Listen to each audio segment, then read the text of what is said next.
Hello everyone. So this is a reaction. This was the Jeremy Clarkson greatest raid of all time. Took me a little while to find it. So I just want to kind of skip a little bit ahead. And I just did yesterday the Victoria Cross episode, which was crazy amazing and amazingly crazy. I was blown away on that one. It was in 4 parts. This one will be 4 parts again, 15 minutes. But I'm going to release the other one first, which will already have been up before this one goes up. So I shouldn't have said that. Video. Go and check it out. In the meantime, enjoy this video.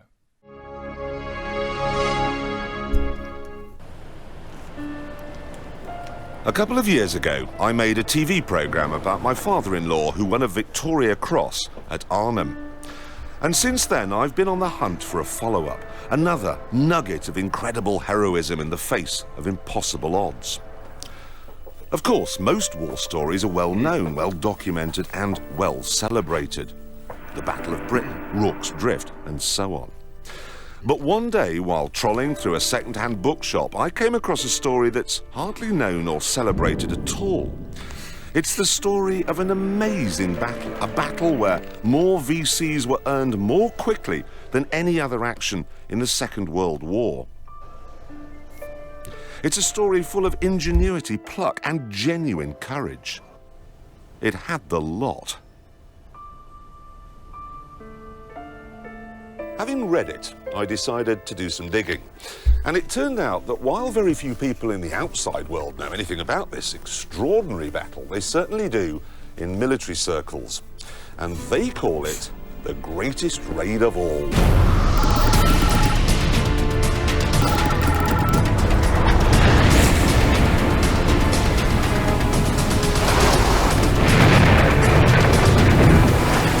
In 1941, the Battle of Britain was won, but the Battle of the Atlantic was still raging, and we were losing. German U-boats were running amok among the convoys bringing supplies from America. 9 million tons of shipping had already been sunk, and the shipyards in Britain simply couldn't replace it fast enough. Britain was beginning to starve.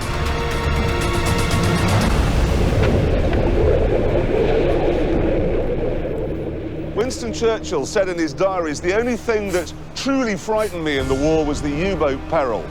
Said he was even more anxious about the Battle of the Atlantic than he was about the Battle of Britain. And then into the equation sailed the Tirpitz. It was that because they were getting stuff through the Atlantic, and if it didn't come in, then that was weapons, supplies, food, which, you know, hurt the people. I'm going to guess that is the meaning.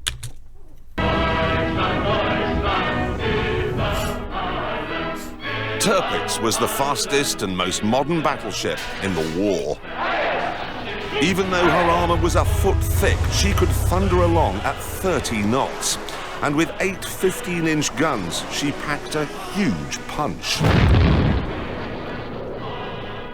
Certainly, the Royal Navy had very little in its arsenal to take on a ship of this magnitude. And that was a nightmare for the people who worked here in Churchill's war rooms.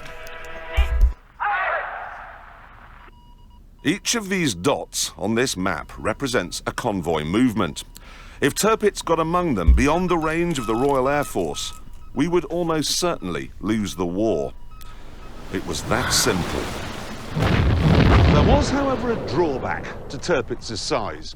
You see, if she were to be damaged while out in the middle of the Atlantic, she couldn't very well go back to Germany for repairs, because that would mean limping past Britain, past the RAF, past our coastal fleet, and that would be a death sentence for her. So she'd have to go to a dry dock on the Atlantic coast of France.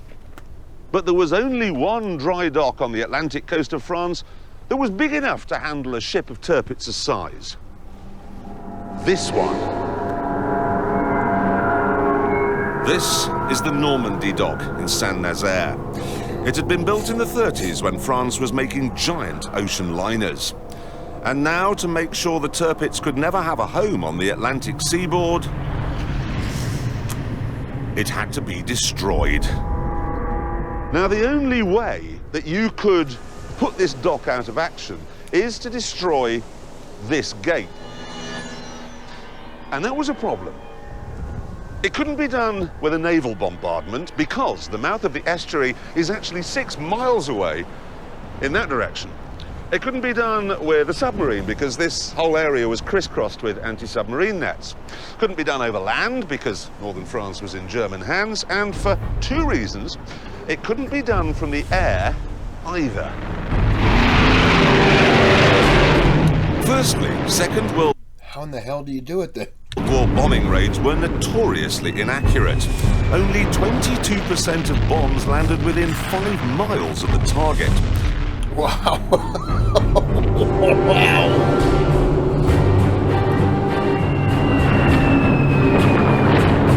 So the chances of being able to hit a dock gate from 6,000 feet in the sky were slim at the best of times. Yeah. And it wouldn't be the best of times because right next door to the dry dock were 14 U-boat pens.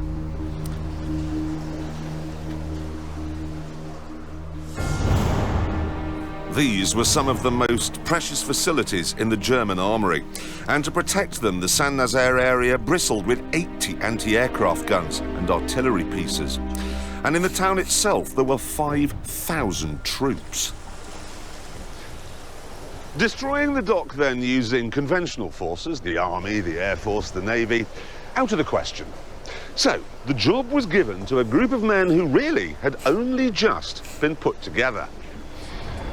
The Commandos.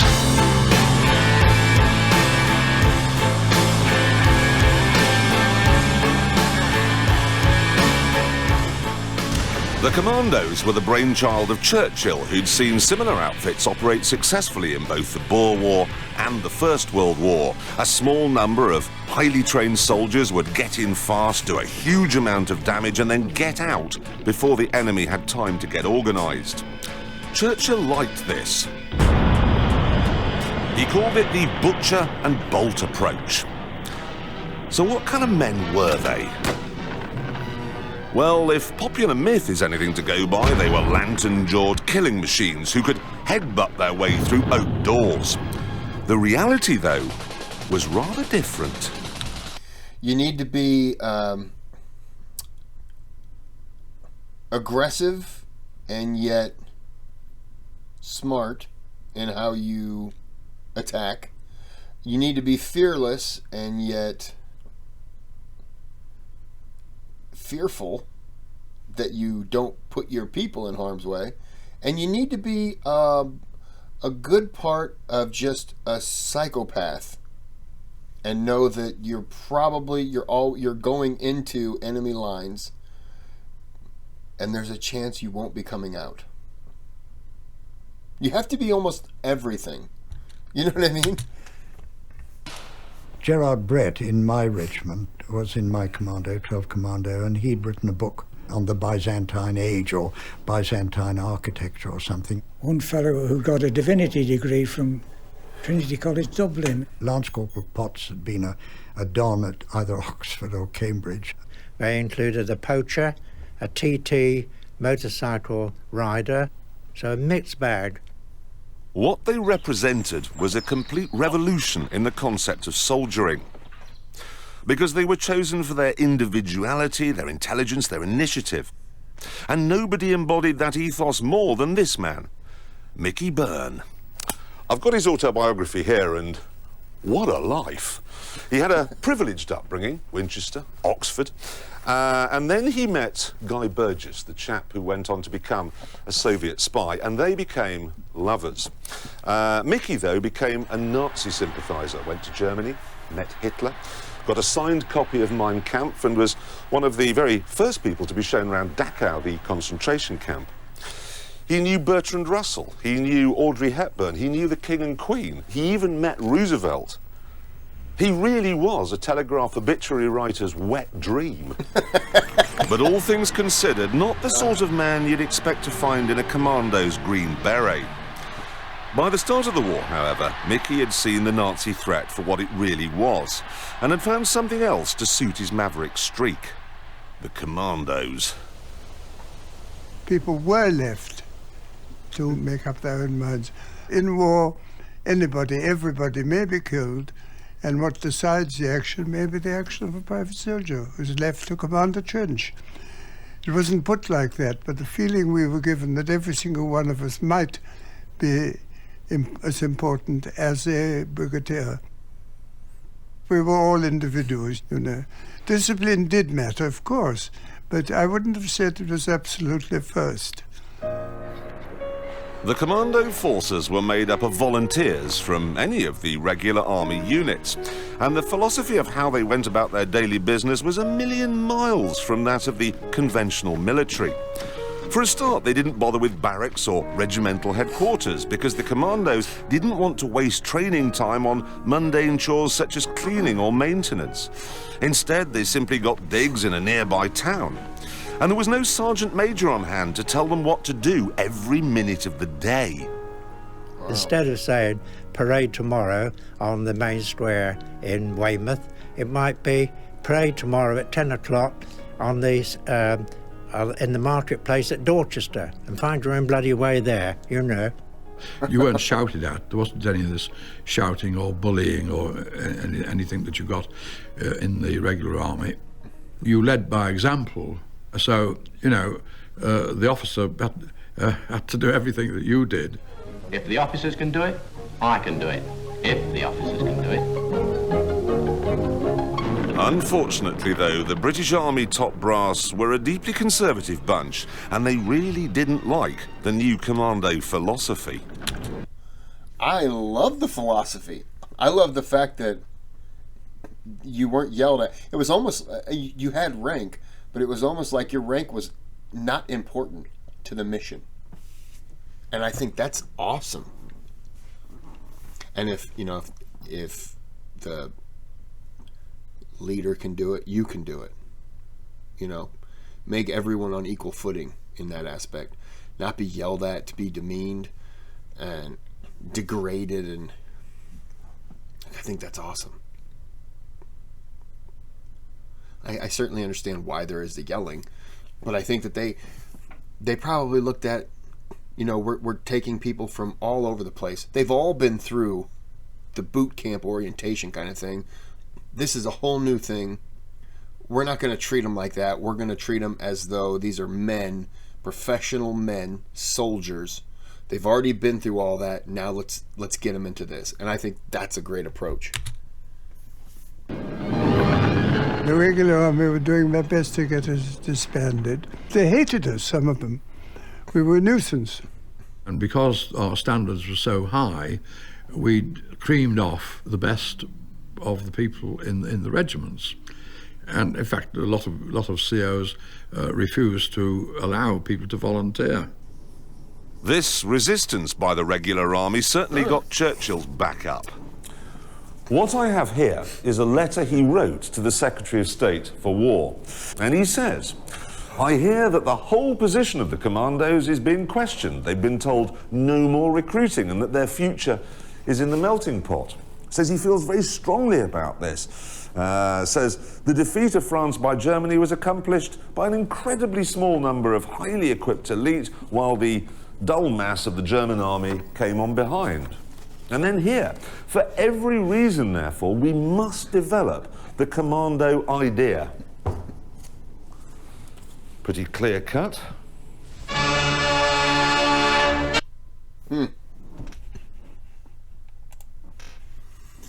I like it. Yeah. You could see why they didn't want their guys getting pulled away, though. You know, they don't want to lose.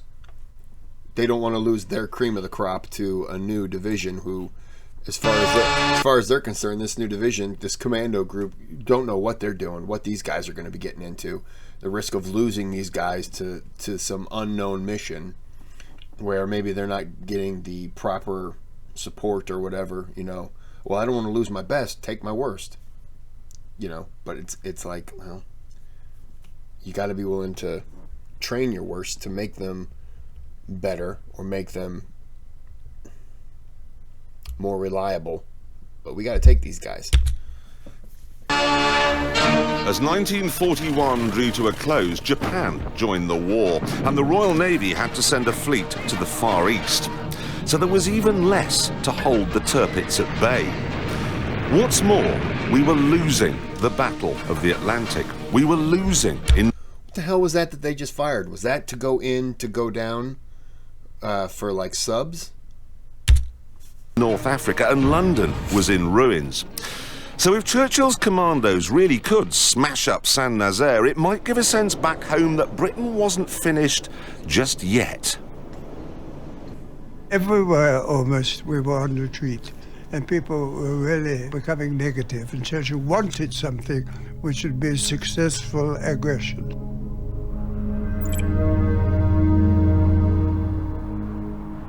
The plan to destroy the 1,500-ton dockgate was codenamed Operation Chariot, and it was certainly bold. The commandos would get hold of a couple of destroyers from somewhere and sail them from Cornwall over to western France. Now, one of these destroyers would be filled with explosives. And while the RAF distracted the Germans with a bombing raid over Saint-Nazaire, they would somehow sneak it up the estuary without being seen by anyone in the gun emplacements here, here, here, here, here, here, here, here, and here, or by anyone with a searchlight here, here, here, and here. And then, to see what happens next, we have to turn to the actual model built to plan the raid. The destroyer, with the explosives in it, would ram the dock gates here, and the commandos would jump off, and right underneath all the guns positioned to protect the U-boat pens here, they'd run around, shooting anything that moved, and blowing up anything that didn't.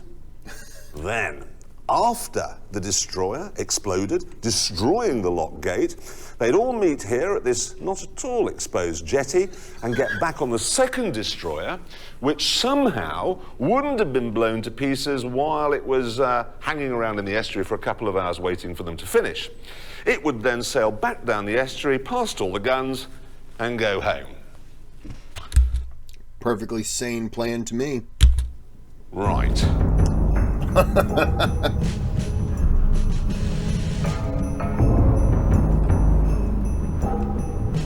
The plan was presented to the War Office by Louis Mountbatten, head of the Combined Operations Unit, and unsurprisingly it met resistance. One commander-in-chief was particularly vocal. I remember he started the meeting by saying, "Well, Dickie, old cock, if you're prepared to lose all your soldiers and all your ships, I suppose you can take on this task, which I regard as absolutely impossible."